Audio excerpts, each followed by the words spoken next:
গত 17 ফেব্রুয়ারি ঢাকা থেকে রাজশাহী যাওয়ার পথে রাত 1:45টার দিকে ইউনিক রোড রয়্যালস পরিবহনের বাসটি মির্জাপুরের সোহাগপাড়া ফুট ওভার ব্রিজের কাছে পৌঁছালে 6 থেকে 7 জনের ডাকাত দল বাসটিকে জিম্মি করে। যাত্রীদের কাছ থেকে প্রায় 5 লাখ টাকা ছিনিয়ে নেয় তারা। এ সময় যৌন হয়রানির শিকার হন বাসের 2 নারী যাত্রী।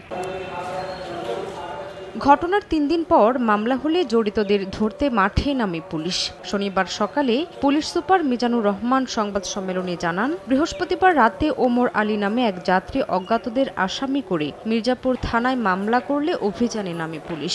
শুক্রবার রাতে সাভার থেকে অভিযুক্ত মুহিত, সবুজ ও শরীফকে গ্রেফতার করা হয়। 3 জনকেই আমরা সাভার এলাকা থেকে গ্রেফতার করতে সক্ষম হয়েছি। তথ্য প্রযুক্তি সহ আমাদের বিভিন্ন নিজস্ব যে ইনফরমেশনগুলো আছে, গোয়েন্দা যে কিছু ইনফর্মার আছে তাদেরকে অ্যাক্টিভেট করি এবং এই মোবাইলগুলো, লুণ্ঠনকৃত মোবাইল এবং অন্যান্য যে সমস্ত টাকা বা যে সমস্ত স্বর্ণ, এগুলো নিয়েও কিন্তু কাজ চলছে এবং এইগুলোর ইনফরমেশনগুলো নিয়েই কিন্তু আমাদের সেই সক্রিয় যে মহাসড়ক বাস ডাকাতির যে গ্যাংকে আমরা ধরতে সক্ষম হয়েছি। পরবর্তী পদক্ষেপ নিঃসন্দেহে আমরা আরও বেশি সক্রিয় থাকব।